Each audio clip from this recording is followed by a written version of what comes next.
Ladies and gentlemen, Steve Baxley. Thanks very much, Pangborn. Harry's back on Monday. And good evening, everybody.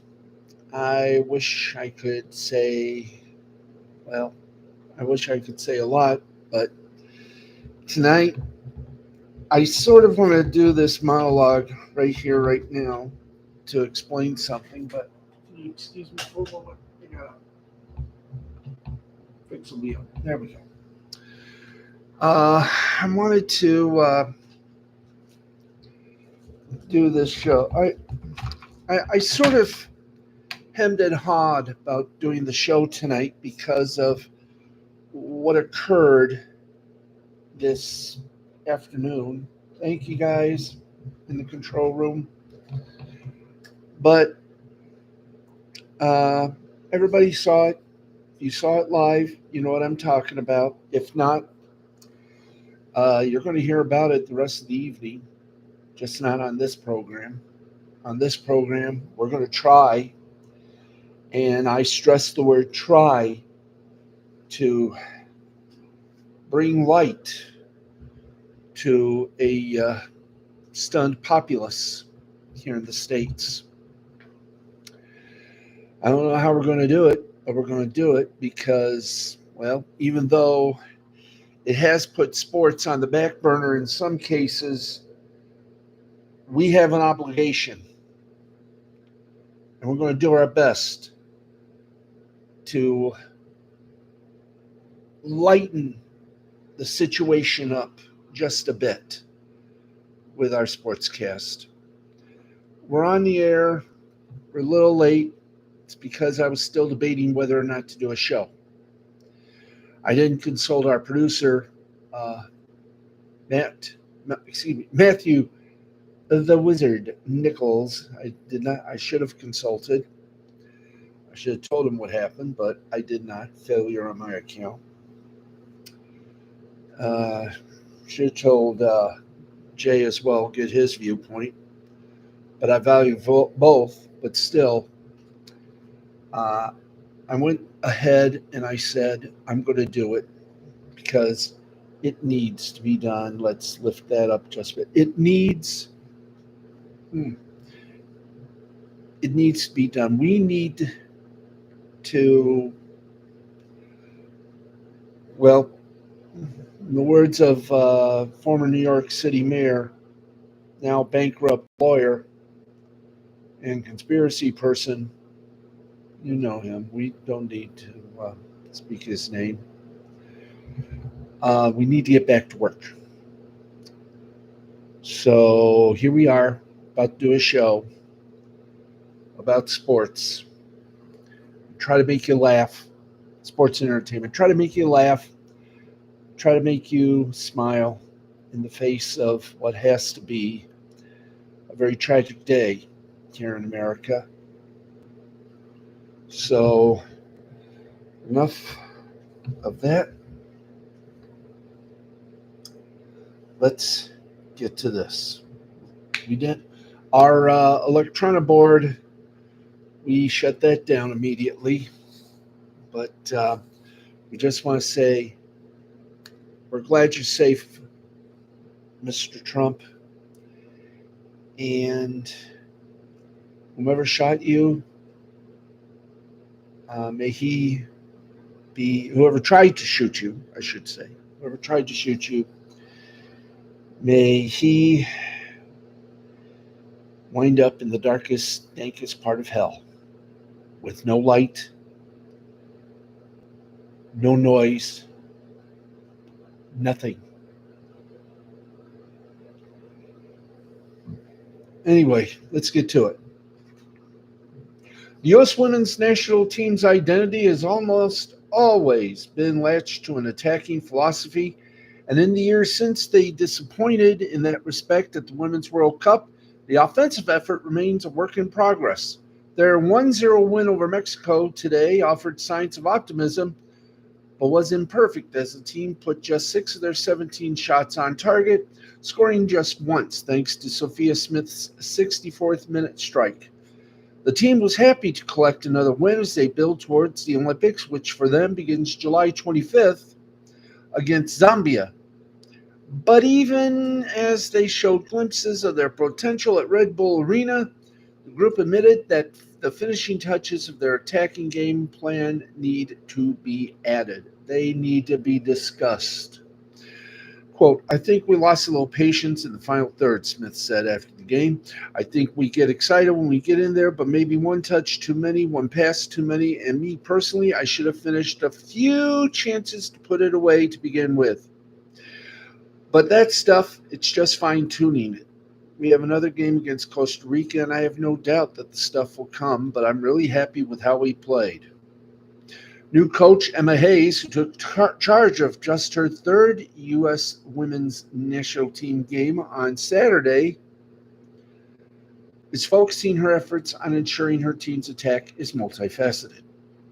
Quote, we really started the game really well, so it was a good intensity.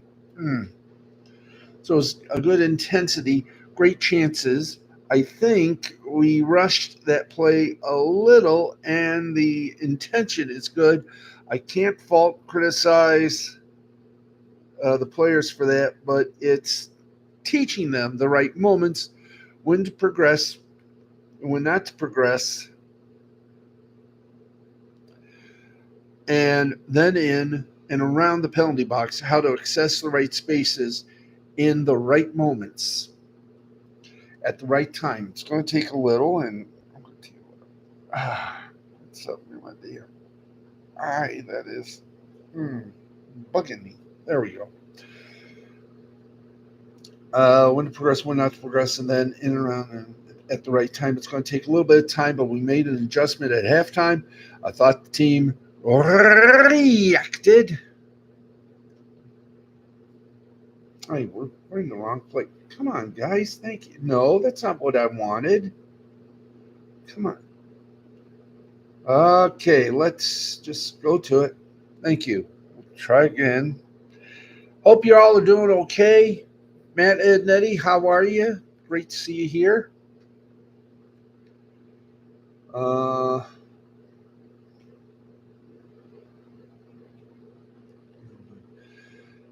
Hayes has promised to tactically evolve a team full of promising young talent in an effort to leave the Women's World Cup disappointment behind. She has regularly admitted that her approach will be layered and that it will require time, likely more than the short run up to the Olympics provides. Still, the group has already picked up plenty in their short time with Hayes, so congratulations right there. I'm doing well, Steve. I'm doing well. Looking forward to seeing the new logos, and you will at about 11:30 because I've had a fun day. I had a nice little day off, nice little sleep, and about 1 o'clock, got up, and I enjoy. Anyway, let's get to some things here, if we can, somewhere around here.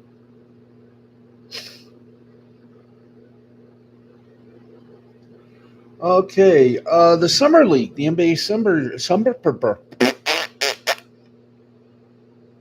the NBA Summer League uh, began, and Bronny James, who is, of course, the prodigal son to the king himself, King James, well, he's sort of looking like the court jester now. He's not off to the best start for the Lakers. He has now played in 3 Summer League games, 2 in the California Classic, and a third in Vegas. And his offensive numbers are abysmal. 6 of 26 shooting from the field, 0 of 12 from three-point range. He scored a combined 15 total points across the 3 games, and the Lakers have lost all 3. Bronny told reporters after Friday's loss to the Houston Rockets, quote, I just feel like I'm in a little slump right now, end quote. Are you freaking nuts, pal? You are in worse than a slump. Shooting, however, has been a weakness for James since he played at the amateur level. In 25 games at USC, James shot 36.6% from the floor, 26.1% on three pointers. James is a relatively small guard. He doesn't even stand 6'2", and without his father's legendary athleticism, he can't get to the rim nearly as easily. He needs to be able to make jump shots to carve out a niche in the NBA, and thus far, he sucks. But that could change as soon as Monday. And why? No, we don't want that. I didn't ask for that.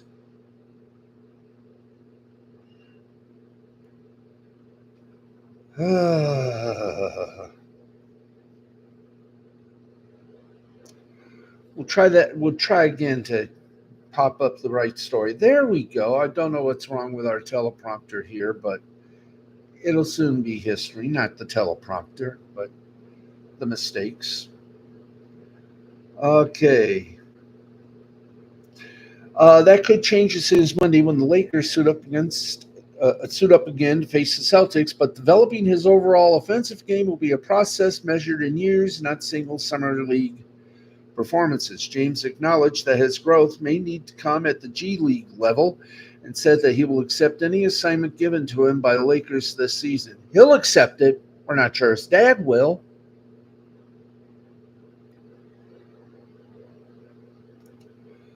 Uh, Quote, I'm just looking forward to any basketball I play, no matter what level I'm playing at, he told reporters.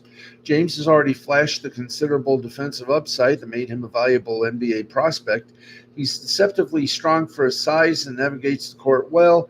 His high IQ and court awareness gives him the tools he needs to generate turnovers, and his eventual profile as a long-term pro would probably need to be as a defensive stopper against opposing guards. And that is a viable career archetype. But such players need to be at least somewhat reliable offensively to see the court. James is far from that right now, and it will probably take a lot of work, maybe a year, to get him where he needs to be. That's our second story. So let's get to it here. All right, Wimbledon finally wrapping up. Yay. So let's go to our Wimbledon report. Here we go, kiddies. Barbara Krzyzewska, Krejcikova, Barbara Krejcikova won the 2024 Wimbledon's Ladies Singles Championship on Saturday, prevailing 6-2, 2-6, and 6-4 over Jasmine Paolini. The victory marks Krejcikova's first Wimbledon championship and her first Grand Slam title since the 21 French Open. She prevailed in a back-and-forth match with Paolini, which was set up by two dramatic swings in the first two sets. She easily handled Paolini in the first set 6-2, but Paolini came storming back in the second set to prevail 2-6 and force the third and final set. Paolini challenged her all the way up to championship point in the third set, but her victory was secured when Paolini hit out after forcing a pair of break points. So congratulations. Already a 10-time doubles Grand Slam championship, Krejcikova victory now makes her a two-time singles champion, a feat made more impressive, by the way, in which it came after being down 3-6 to number 4, Elena Rybakina on Thursday. Following the first set, Krejcikova rallied back to pull off the upset, setting up her match with another first-time finalist in Paolini to determine a new Wimbledon's women's champion. The men now have their duty, and their duty is coming up tomorrow morning. You can catch that on ESPN, and I think ABC does that as well. Okay, let's keep going and going and going. Yes.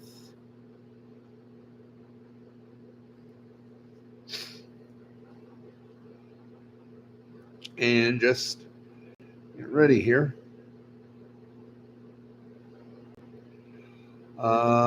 Let's see. We got some more sports. Sports. Yes, sports.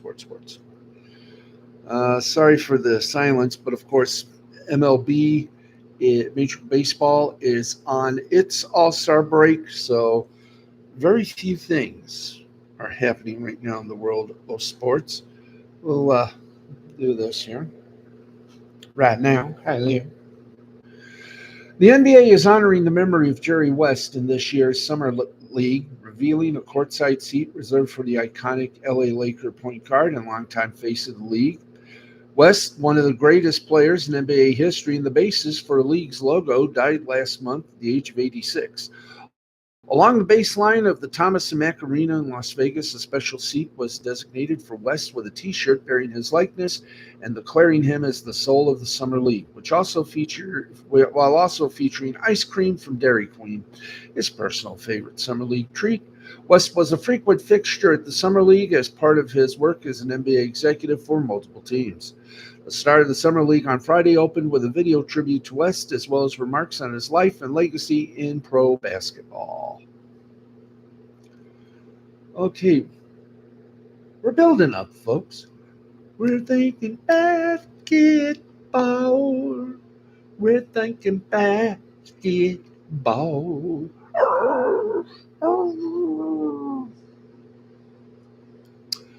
Okay, let's continue on with our little dalliance, whatever. We call this the mix mesh, as we call it, the mix mesh, which means sports and entertainment, little updates, little news. So let's get going. And here we go. NXT and TNA Wrestling have a partnership that has worked out for the WWE side. Joe Hendry, Jordan Grace, and the Rascals have all been allowed to play on Tuesday nights, but TNA Wrestling is also getting some choice promotion out of the deal. You know, Vince McMahon used to say no to any sort of collaborative effort. He was very much against anything of the sort, and he never loaned out his talent except for very rare instances. McMahon always got something better out of the deal. When ECW invaded Raw, for example, Vince got the ratings and that, quote, you never know what can happen on live TV, end quote, energy, which he needed at the time. Even today, TNA Wrestling and NXT's relationship is a very interesting one indeed. TNA graphics continuing to be used on WWE programming led to comments of how Vince McMahon would have never allowed them. Per Corey Brennan on Fightful Select, TNA Wrestling has been allowed to display their graphics under the names of their stars during every appearance. He's a nice touch, no? He's a nice touch, yes. And many fans have called attention to it as well. It also adds even more depth to this partnership. We'll have to see what the end game is with the NXT and the TNA. It's anyone's guess how far they go, but it seems WWE is very much in favor of the idea that they can lend TNA Wrestling a helping hand to show some fans their direction and their belief.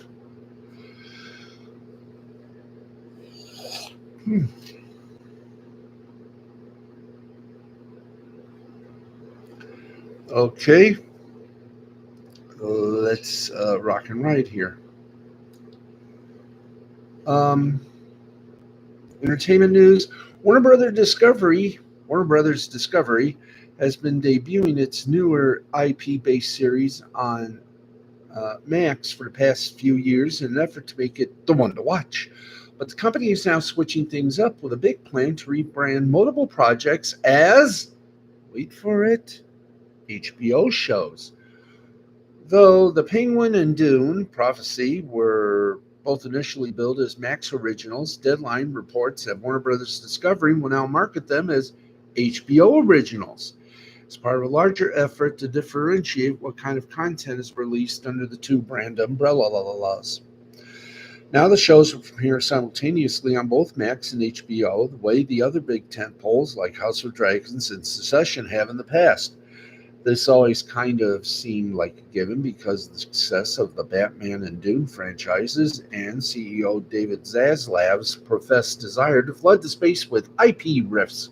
But what's interesting is how the movie speaks to the way Warner Brothers Discovery is rethinking its decision to prioritize Max, one of the least inspired brand names imaginable. Just ask their parent, Cinemax, over HBO, a name synonymous with the birth of cable television. Now, after revealing last month that the upcoming Harry Potter, Lanterns, and projects, Welcome to Dairy Max projects were being rebranded as HBO originals, content head AC Bloys was frank with Variety about how using IP as a delineator between the two platforms started feeling necessary as the shows began staffing up.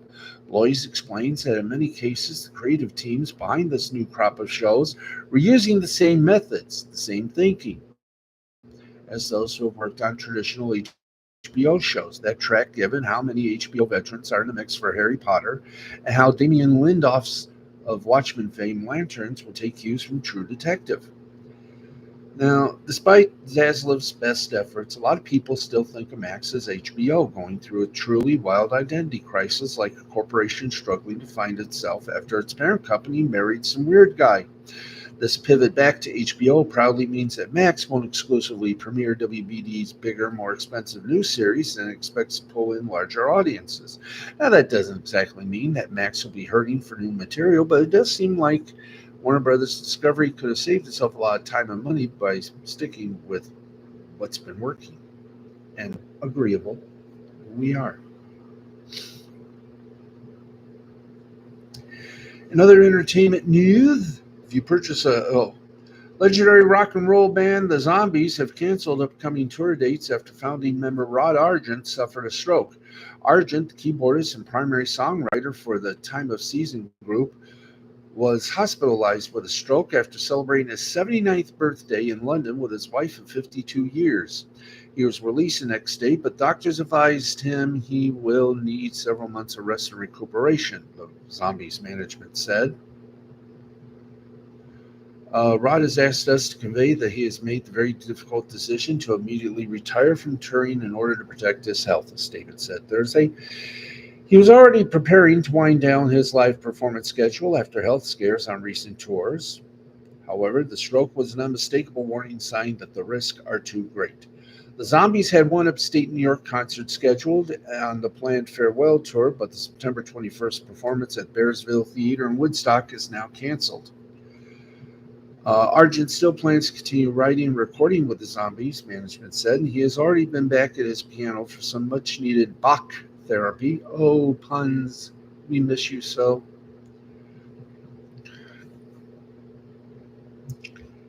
It's unclear if the band will reschedule shows in the U.S. The current lineup includes original singer Colin Blunstone, who's also 79.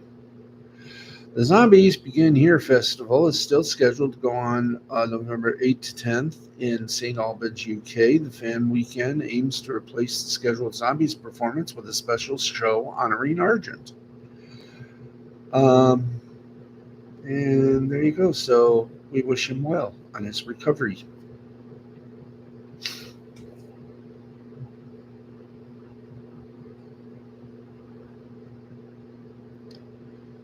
All right, here we go. Dee do dee do do do do dee do. Yay! Um, Molly Curum, who does a show called First Take on ESPN, doubled down on Cowboys Take live on air after storming off set and being accused of, quote, changing question, end quote. Another quarterback named by panel as being the most trustworthy when the chips are down. That's right. She isn't backing down on her stance that Dak Prescott is not the best quarterback in the NFC. Having jokingly stormed off set on Thursday's show, Curum again suggested on Friday's show that Prescott wouldn't be the NFC quarterback. She would go to first if the Super Bowl was on the line. Ooh. Curum has recently been away on vacation for 2 weeks, with First Take not even going on air for the first 3 days of this week due to ESPN's Wimbledon coverage, but in typical Molly fashion, she soon made up for lost time, jokingly walking off set on Thursday during debate over Dallas Cowboy quarterback Dak Prescott. She was joined by Courtney Cronin, Harry Douglas, and Bart Scott in the ESPN New York studios. The panel was asked who they believe was the best quarterback currently playing in the NFC. Douglas, a former NFL wideout, stated very clearly he believed it was Dallas Cowboy player caller Prescott. For me, it's Dax. He's top two when it comes to touchdowns, quarterback rating. He's third in passing yards. You look at his athleticism, and we saw more of that last year using his legs to extend plays. You think Dak Prescott is the best quarterback in the NFC? Interrupted incredulous Molly. And teleprompter seems to want to play a joke.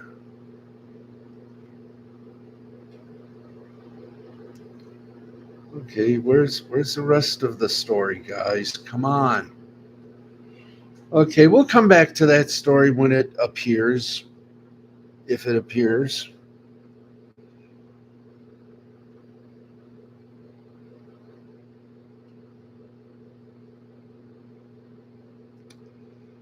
Let's see.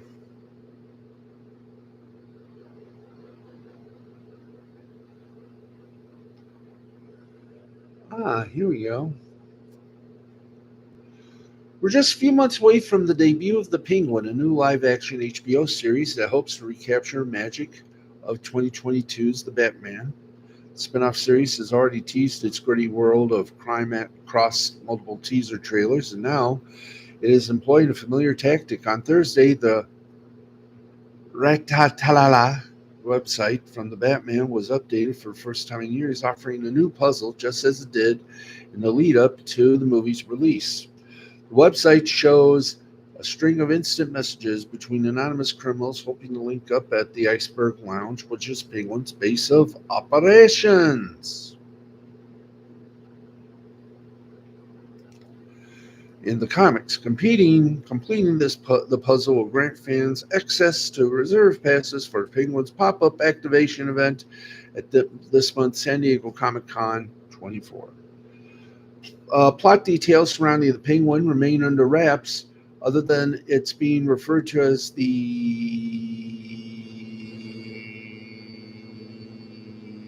next chapter in the Batman saga from Matt Reeves. The Penguin will star Colin Farrell as Oz Cobb, Christian Mulati as Sophia Falcone, Renzi Feliz as Victor Aguilar, Michael Kelly as Johnny Vitti, Shohreh Agardashvili as Nadia Maroni, Deidre O'Connell as Francis Cobb, Clancy Brown as Salvador Maroni, James Madio as Milos Grappa, Scott Cohen as Luca Falcone, Michael Zegan as Albert Falcone, Carmen Eco as Eve Carlo, and Theo Rossi as Dr. Julian Rush. And will the Batman 2 Part 2 be premiering? It'll be in theaters October 2nd, 2026. And there you go. There you go right there. Okay. Let's keep on going here.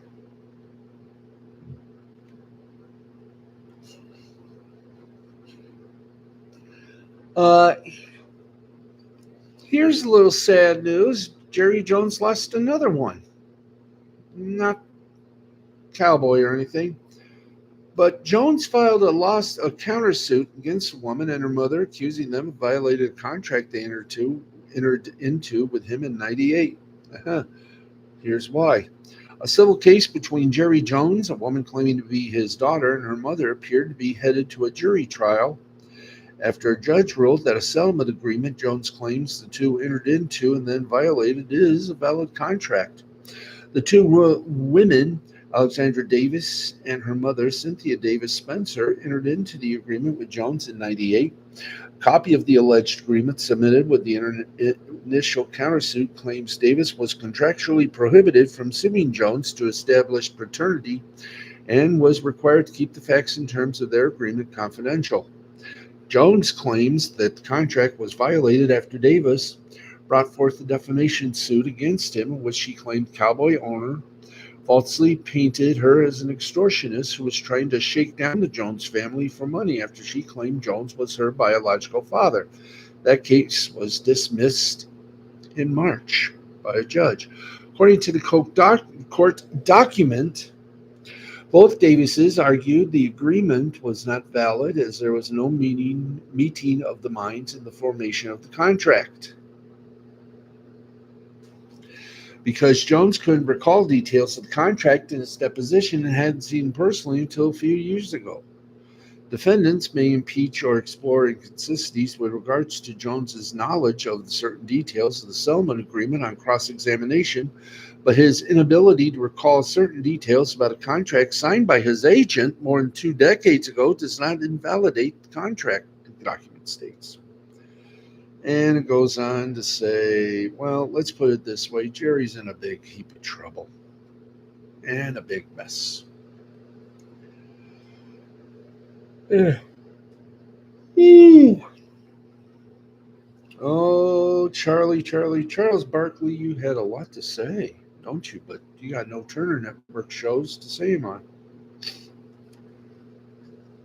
Unless Warner Brothers Discovery CEO David Zaslav matches the recent TV contract that NBC, Amazon, and ESPN agreed to, then Turner Sports, after after over 30 plus years, will lose the NBA. Charles Barkley is either the most honest negotiator or a sneakily cunning businessman who understands his ultimate leverage.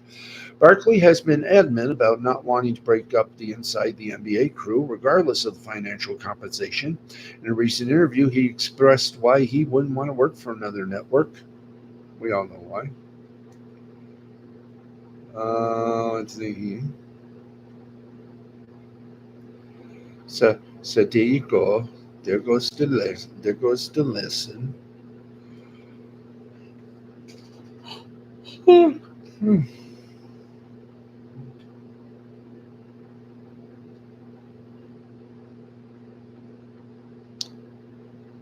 Okay.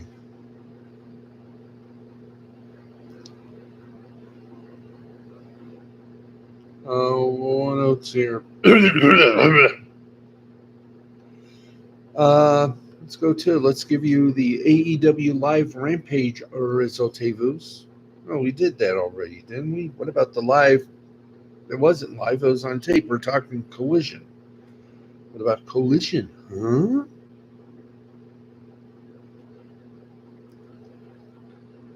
Let's see here. We're trying to find some other goodies.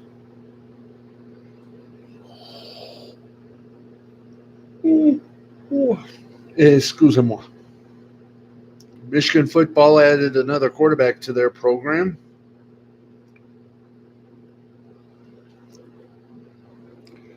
Okay, we are at 10:37, which means we're about 3 minutes past the thing that we always like to do, and that is a brief break.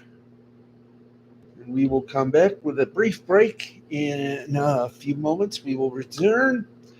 Wish we had some music to play, but we do not.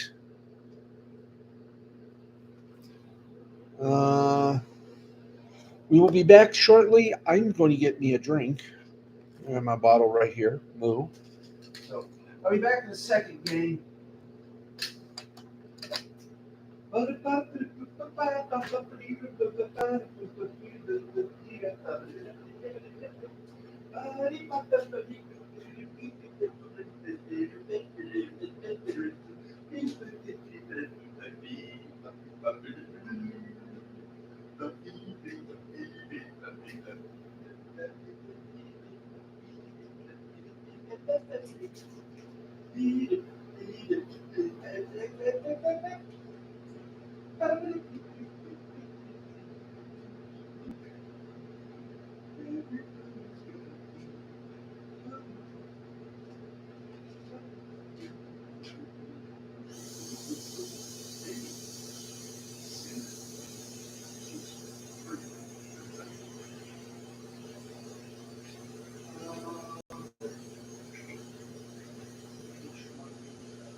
trying to get this to a certain settle.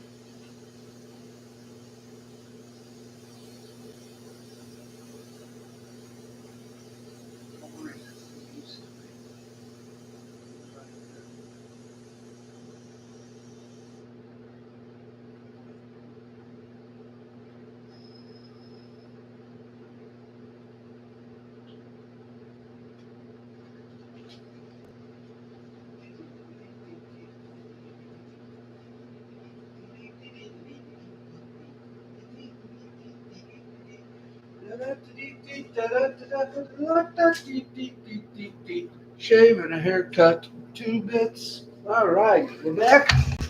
Got my drink right here.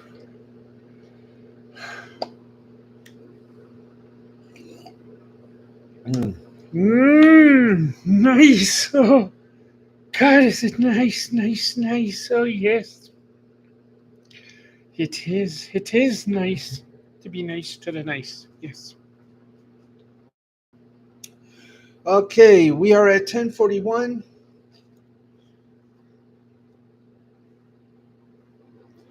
Yeah, I got Conan O'Brien's hair still. Hairstyle still.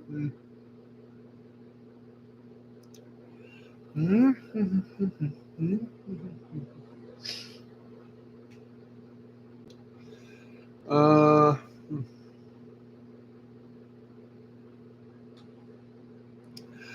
okay, folks, here we go.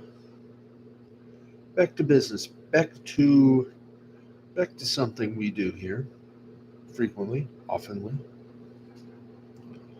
We do a little sports. We do a little entertainment. We do very little.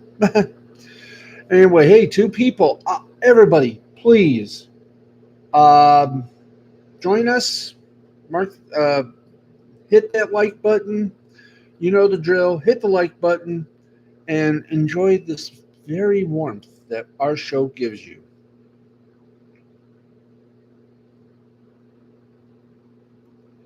So if you can, please feel free with us. Okay. Let's go back to a little sports. We've done our entertainment stuff already. Let's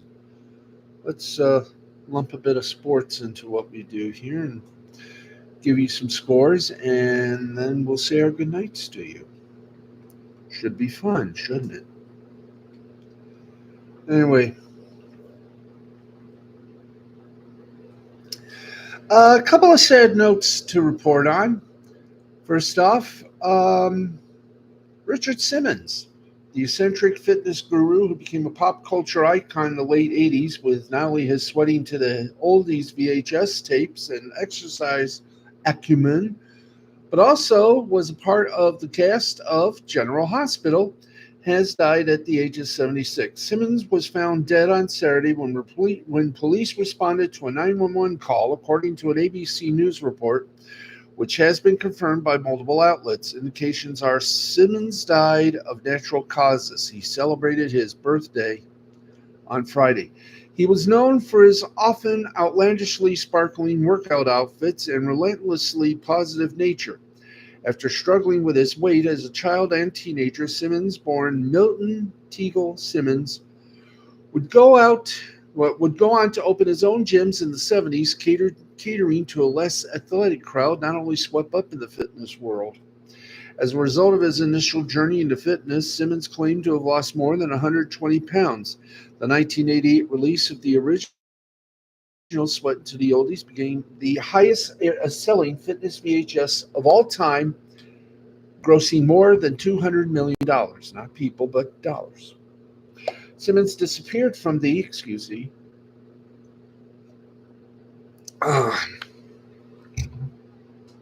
Simmons disappeared from the public eye in 2014.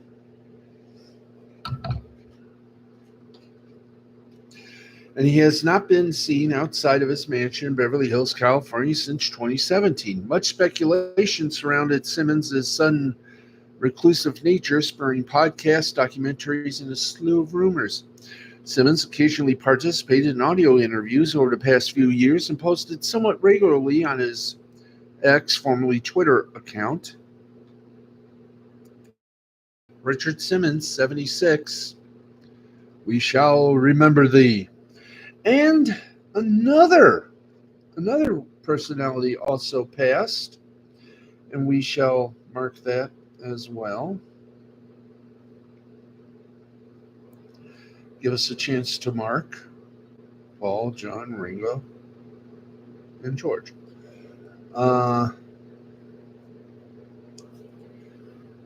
Okay. There we are. Oop. Okay.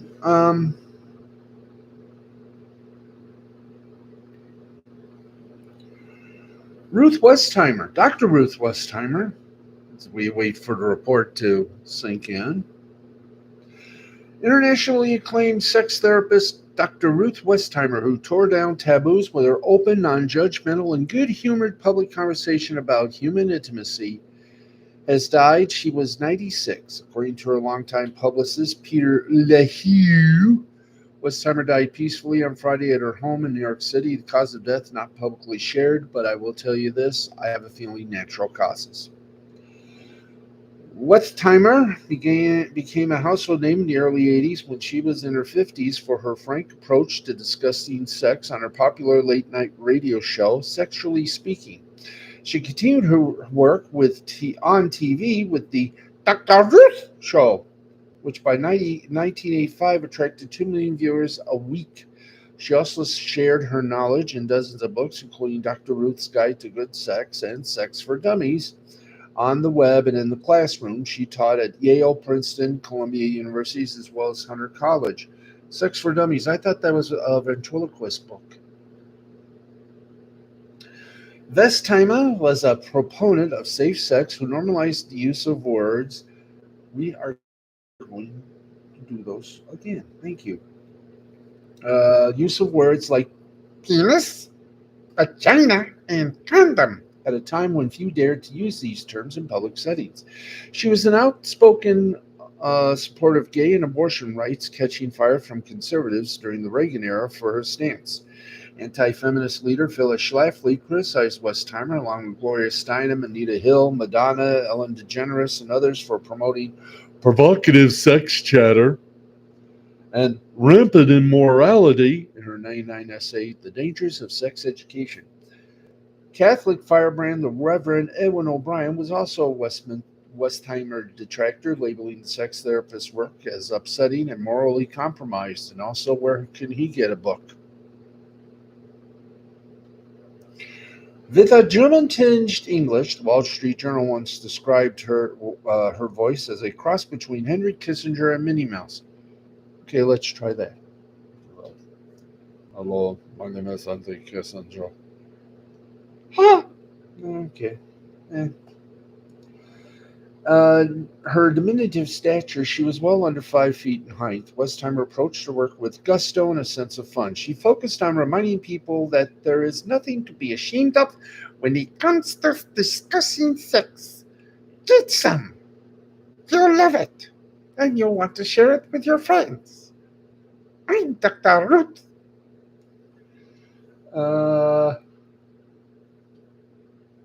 She told National Public Radio, when it was actually good, I certainly believe in the need for sexuality education. I do believe that it has to be taught based on scientifically validated data, and it has to be taught with some kind of humor. Westheimer's global success and joie de vivre belied a difficult past, and we won't go through the past. Beyond her work as a sex therapist, she became a cultural icon. She appeared on late-night TV talk shows, co-starred in the 1985 movie comedy One Woman or Two alongside Gerard Depardieu, appeared on a cover of People magazine, sang on Tom Chapin's This Pretty Planet album, hosted Playboy videos. She was also the focus of the one-woman play Becoming Dr. Ruth and the board game Dr. Ruth, Game of Good Sex. Roll them dice. If you get lucky with snake eyes. Many public figures took to social media to express their sadness at Westheimer's death. Dr. Ruth Westheimer led an extraordinary life, wrote New York Governor Kathy Hochul on X, remembering Westminster's role as New York's first ever ambassador to loneliness. We worked together to spotlight a mental health crisis impacting our seniors. She was brave, funny, candid, and brilliant. Library of Congress Carla Hayden said, sad news. Recently, the Library of Congress acquired her papers, and we're hoping this collection will help researchers and raise awareness to the issues her listeners were struggling with. She was married 3 times. It was her third marriage at age 32 to fellow Holocaust survivor Manfred Fred Westheimer that stuck. Their life together lasted 36 years until her husband's passing in 97. She is survived by 2 children and 4 grandchildren. I'm Dr. Ruth saying, good sex. Yes, indeed. We love. We love, love, love. Okay, wow. Why don't we do this? Let's let's give you some scores, shall we? Yes, we shall. Why? Because we're running almost out of time. We go off the air at 11, which is about 14 minutes. Well, we go off the air at 11 no matter what. So here we go. Let's go to today's football. Yes, we're going to today's football. Where are you? There you are. Okay. In the Copa America, third place playoff, Canada and Uruguay tied 2-2, and under penalty kicks, Uruguay won. In Major League Soccer, was Montreal over Atlanta 1-0. DC over Nashville 2-1. Charlotte over Cincinnati 3-1. New England over Orlando 3-1. Orlando over New England 3-1. Toronto over Philadelphia 2-1. Seattle over Austin 1-0. Chicago, New York City tied at 0. Dallas over the LA Galaxy 2-0. Houston, Minnesota also went goose. Oh, they're still going. 64th minute, they're still goose eggs. St. Louis beat Vancouver. Not Vancouver beat St. Louis. I'm sorry. I'm making screw up. Vancouver beat St. Louis 4-1. 52. 50 on the 53rd minute of play. New York Red Bulls lead Colorado 1-0. In the 27th minute of play, Portland leads Real Salt Lake 1-0. Los Angeles Football Club and Columbus in the 12th minute of action, still scoreless. And also in the 12th minute of action, and also still scoreless, San Diego and Kansas City. Ooh, ooey, dooey, ooh, gooey. Okay, do we happen to have, or is that all there is? There is no more. Regally centered. I'm going fast, I'm going slow. Here we go, and away we are. We're rocking tonight. Yes, we're rocking tonight. Come on. Come on, give me some more scores here so we can. There's got to be like the ladies in some this and that. Oh, in the Canadian Premier League, York has beaten Calgary 2-1. I know there's a lot here, but our time is limitatable. That means very limited. Okay, the A1's. Oh, that's Malaysia. We don't do Malaysia. I wish we did, but we don't. We have to always be permittable. Okay, and in the USL Championships, Memphis defeated Detroit City 1-0. Loudoun defeated Indy. No, Loudoun. Can we start over? Thank you. Memphis beat Detroit City 1-0. Indy 11 and Loudoun United ended in a 1-1 tie. Rhode Island over Miami 3-2. Pittsburgh over Oakland 5-0. Birmingham over Colorado Springs 2-1. Tampa Bay Rowdies over Orange County 2-0. And in the halftime, it's Monterey Bay and Tulsa tied at 0. Sacramento, North Carolina, yet to start. In USL League One, uh, Union beat Greenville 1-0. South Georgia defeated Lexington 2-1. Knoxville beat Northern Colorado 1-0. Chattanooga defeated Richmond 3-1. And this game had to be abandoned for reasons I have no idea. Madison and Central Valley are tied at 1. MLS Next Pro, Carolina defeated Crown Legacy 2-1. In the USL League 2, Connecticut defeated Pathfinder 5-3. Manhattan beat New Jersey 4-0. Project 510 defeated Marin 4-0. Seacoast over Albany 1-0. Buffalo defeated Dayton 10-0. Monterey and Almaden tied at 1. Virginia Beach over Charlottesville 3-1. Come on, get back. Thank you.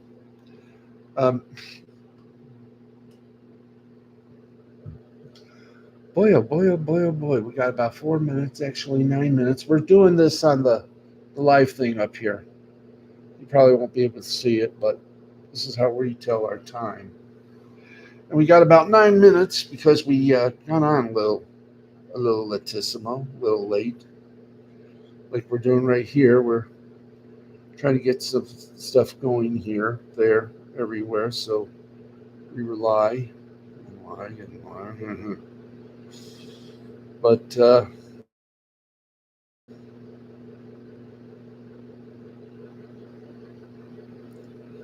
okay, let's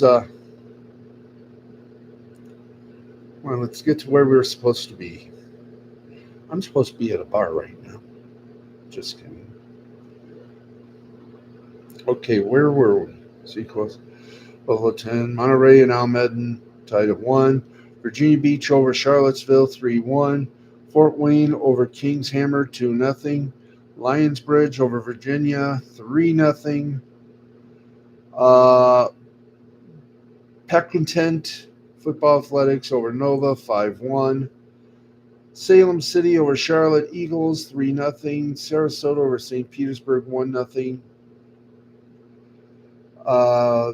AHFC Royals over the Twin Cities 3-1. Asheville City over Tennessee 2-1. Mississippi over Blue Goose 3-2. Des Moines over Chicago 5-0. And in the East Region, the Keystone Western Conference Playoffs, Westchester in the NPSL beat Electric City 4-0. In the East Regionals, the Mid-Atlantic Conference Playoffs, Virginia defeated Annapolis 2-0. All the rest have yet to start up. In the Women's USLW League, North Carolina over Tennessee 2-1. Colorado over Detroit City Women 2-1. And that's it on that side. We have about 7 minutes left. Continuing on with our regulations here.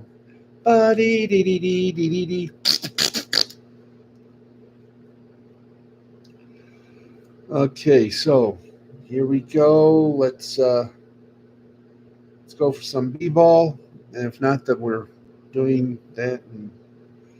Okay, in the WNBA, New York over Chicago, 81-67, and Los Angeles over Dallas, 87-81. In the Vegas Summer League, it was Chicago over Milwaukee, 96-89. Charlotte over New York Knicks, 94-90. Miami Heat over Boston Celtics, 119-114. Philadelphia over Detroit, 94-81. Toronto over Oklahoma City, 94-69. Portland over San Antonio. Portland over San Antonio, 77-83. Dallas, right now in the second quarter, they lead the Utah Jazz 26-24. And later tonight, the Golden State Warriors will take on the Phoenix Suns. That's your basketball. And here's your ice hockey. No games. Okay, let us take you now to Major League Baseball. We've hit 11 o'clock. That's usually our sign off time, but because we came on the air a little late. We have about 5 minutes or about 4 minutes plus change left to do. So why don't we do this? Why don't we go to our scoreboard? We got Major League Baseball. We will have full baseball coverage. Well, no, we don't. They're off, aren't they? Isn't aren't they taking the historical All Star break today? Yes, they are. So we have just okay an update on two WNBA games. Liberty over the Sky, 81-67. Sparks over the Wings, 87-81. In the Genesis Round 3 Scottish Open, Ludwig Aberg continues his lead at 17 under. Robert McIntyre is at second at 15 under. Adam Scott is third at 14 under. Four players are tied at in fourth place. Colin Markreed and Salith Thigata are all at minus 13. Round 30 of the Kentucky Championship is done and done, and Pearson Cootie is at 20 under. Harry Hall and Rico Hoey are tied at 19 under. Sam Barstow and Neil Shipley are at 18 under. In Major League Baseball, two games still going on. Angels over Mariners in the bottom of the fifth, 2-1.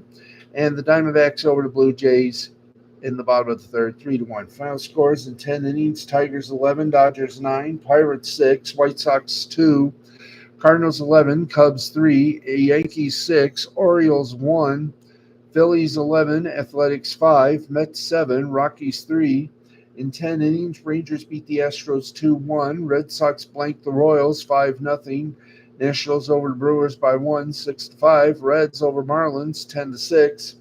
Guardians over the Rays 4-2. Padres over the Braves 4-0.